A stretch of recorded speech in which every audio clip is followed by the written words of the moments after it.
നമസ്കാരം, ഞാൻ മരിയ. കൗമുദി ഹെഡ്ലൈൻസിലേക്ക് സ്വാഗതം. Powered by ARMC, presented by Lunars. താക്കീതിനു മുന്നിൽ തലകുനിക്കില്ല. വിവാദ പ്രസ്താവനകൾ നടത്തുന്നവരെ താക്കീത് ചെയ്യണമെന്ന മുസ്ലിം ലീഗിന്റെ ആവശ്യത്തിന് PC ജോർജിന്റെ വെല്ലുവിളി. ആരെയും ഭയന്നല്ല രാഷ്ട്രീയ പ്രവർത്തനം നടത്തുന്നത്, ആർക്കും താക്കീത് ചെയ്യാനാവില്ലെന്നും ജോർജ്. വിവാദങ്ങൾ UDF-നെ ദുരവസ്ഥയിലാക്കിയെന്ന് മുസ്ലിം ലീഗ്. മുന്നണി യോഗത്തിൽ നയം വ്യക്തമാക്കുമെന്നും league general secretary ET Muhammad Basheer.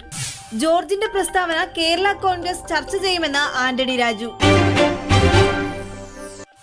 കോടതി കടുപ്പിച്ചു, സർക്കാർ കേട്ടു. 10 ബാറുകൾക്ക് ലൈസൻസ് നൽകാമെന്ന് സർക്കാർ ഹൈക്കോടതിയിൽ. ലൈസൻസ് തിങ്കളാഴ്ചയ്ക്കകം നൽകുമെന്ന തീരുമാനം മന്ത്രിസഭാ യോഗത്തിൽ. ഹൈക്കോടതി ഉത്തരവിട്ടിട്ടും ലൈസൻസ് നൽകാതിരുന്ന സർക്കാരിന് സുപ്രീം കോടതിയിൽ നിന്നുണ്ടായത് രൂക്ഷ വിമർശനം. മദ്യനയത്തിൽ അതൃപ്തി രേഖപ്പെടുത്തിയ കോടതി സർക്കാരിന്റെ അപ്പീൽ തള്ളി. ചിരിയുടെ അരവിന്ദം അസ്തമിച്ചു. വലിയ ചിരിയുടെ അരവിന്ദം മാഞ്ഞു. പ്രശസ്ത നടൻ മാള അരവിന്ദൻ അന്തരിച്ചു. 76 വയസ്സായിരുന്നു.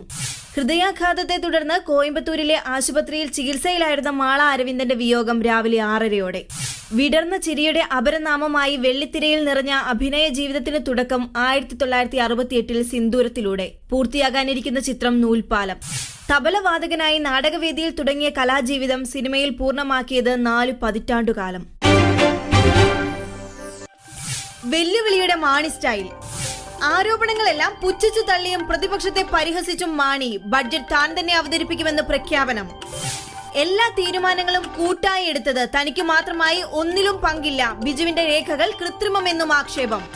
ഇപ്പോൾ നടക്കുന്നത് വ്യക്തിഹത്യയും ബ്ലാക്ക്മെയിൽ കച്ചവടവും. പ്രതിപക്ഷം വലിയ വില നൽകേണ്ടി വരും. Kaumudi headlines powered by ARMC, presented by Lunars സമാപിക്കുന്നു. അടുത്ത ഹെഡ്ലൈൻസ് 1 മണിക്കൂറിന് ശേഷം. നമസ്കാരം.